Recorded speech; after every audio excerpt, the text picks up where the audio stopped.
This is Democracy Watch. So, Mark, Wisconsin Republicans are now floating the idea of impeaching the newest justice on the Wisconsin Supreme Court, that's Judge Janet Protaceiwicz, if she doesn't recuse herself from an impending redistricting case that's currently working its way through the Wisconsin court system. Can they do that? Boy, the moral bankruptcy of the Republican Party knows no end. I mean, here we are, a new justice of the Supreme Court has been put before the voters, has stood election, which, by the way, lots of people like me don't think we ought to be electing our judges, but that's how lots of states do it, including Wisconsin. She put herself in front of the voters and she hasn't even ruled in a case. And they're already threatening her with impeachment. Yeah. And so, look, impeachment is an inherently political process, right? It goes through the state legislature. So can they do it? I think they can. If you look at the state constitution, they think they can. I'd be curious to know how they're going to meet the standard of her being corrupt or having committed crimes and misdemeanors. I mean, she hasn't done anything other than been elected and taken the bench. Well, I guess the question then becomes, is there legal recourse if they are going to abuse this inherently political process of impeachment?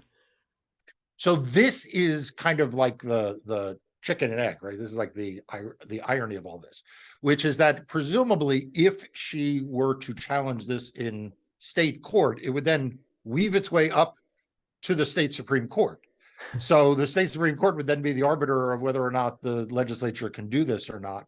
And, we don't know. This is all really uncharted territory, because it has not been historically the case that legislatures use the impeachment power to simply decide that they don't like the outcome of an election. I mean, I know it's other part of the country, but the Republicans in the House of Representatives are kind of like, well, we should impeach Joe Biden, and it's like, well, for what? And they're like, well, we don't really know, but we just want to impeach him. And it feels like that's what's going on with this Supreme Court situation in Wisconsin.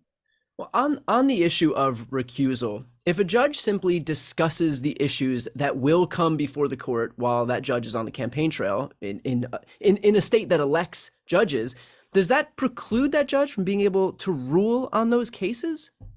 No. Again, this is the reason why there are people, myself included, who don't think we ought to elect judges. Right? Because when you elect judges, the judges need to campaign. Well, they need to campaign about something, right? They need to express what their judicial philosophy is, how they approach issues, what they think, of the issues of the day. And I don't think that there's anyone who thinks that Justice Protaceiwicz has violated that standard. If she had violated that standard, you'd be seeing the state bar or a judicial ethics body weighing in, but that's not what's going on here, right? She hasn't transgressed any rule. It's just that what she expressed views on are extreme partisan gerrymandering.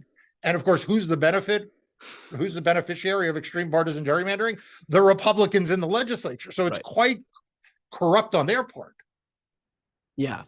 Isn't there already a ruling from Wisconsin from 2011 that found that judges can't force one another off of cases? And would that be able to have any impact in this situation here? Yeah. So what's interesting about that case is that involved a very conservative justice who, to make the story shorter, had essentially ruled on a case that was very, very similar, almost identical to a case that was then coming before the court. And there is a rule of ethics that you cannot rule on a case that you had decided as a lower court judge. That actually is a rule of ethics. And so there was an effort in that instance by the liberal justices to say, hey, Justice, you shouldn't rule on this case. And it was the conservatives on the court who said, no. The only person who determines the ethics and the recusal of a justice is the justice himself or herself. By the way, sounds awfully familiar to what we hear conservatives saying about Clarence Thomas and the conservatives on the U.S. Supreme Court. So there is a lot of hypocrisy going on here among the Republicans in Wisconsin. All right. Well, in Wisconsin, justices can be impeached by a simple majority in the state assembly, and they can be removed from office by a 2/3 majority in the state Senate if lawmakers find that they committed crimes or engaged in corruption. Republicans do have those margins in the legislature. So would a lawsuit now be able to prevent them from doing this before it actually happened? So I don't know that there would be a reason to bring a lawsuit before they started the process. Whether the justice would bring a lawsuit at all, I don't know. But I think the point at which she would bring the lawsuit is probably as that first part of the process, the impeachment process. People think of impeachment as the second part, but you are correct in the way you put it. Impeachment is what the legislature does, the assembly does, and then removal is what the Senate does. I think that she would probably, or someone would probably bring that lawsuit during the impeachment process. But right now, there's nothing. They haven't done anything. They haven't actually started an impeachment proceeding. Now, if she was impeached, or if the process for an impeachment took off, would she be able to continue serving as a judge on the top court while those proceedings played out?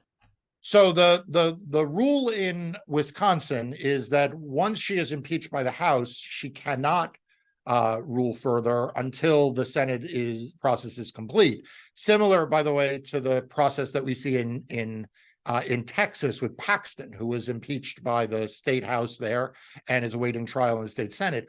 But again, I think there's real constitutional problems with that approach when it comes to a justice, right? It's one thing if you're doing that with an AG in Texas because there's someone else in his office who can step up and be the new AG, or someone can take that role. But with justices, you're then actually undoing the will of the electorate.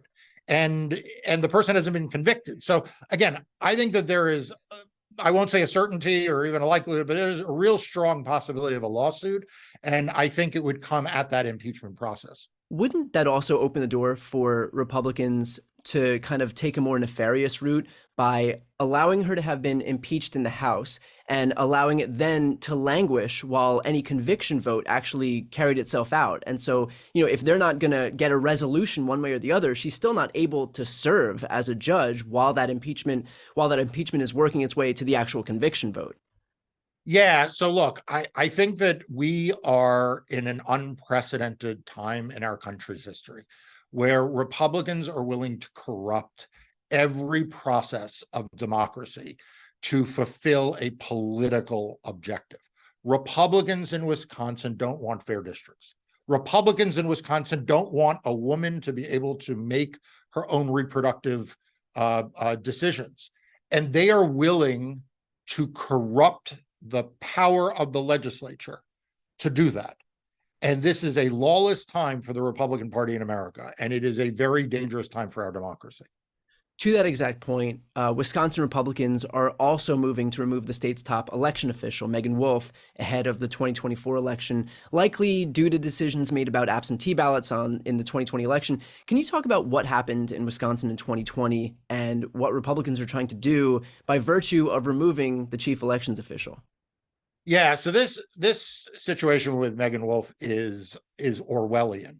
I mean, the first thing you need to understand about election administration in Wisconsin is that there is a election commission that is 6 members, 3 Republicans, 3 Democrats, and you need 4 votes to do anything. So poor Megan Wolf is being, first and foremost, singled out, not for the things she did, but for the things that a bipartisan commission that she is the top staffer did, right? She just was implementing the decisions of the commission that she works for. So that's number one. Number two, she is widely viewed. And by the way, you don't take my view of this. You can see the comments of Republican election officials in Wisconsin and Republican election officials around the country. She is widely viewed as a model for good, clean election administration in this country, in part because she does have to respond to a bipartisan commission that has to work together. And in terms of 2020, look, Wisconsin in 2020 was a free and fair election. There was some suppression. There were some unfortunate court decisions by a very conservative Supreme Court to limit voting rights. But in terms of the administration of the elections, her work stood the test of time. It was subject to a recount. It was subject to legal challenge. It was subject to legal challenge before a 4-3 very conservative state Supreme Court, and they upheld the election. So, I think that one of the saddest commentaries on the Republican Party are not just the crazy MAGA people, but are the people who know better.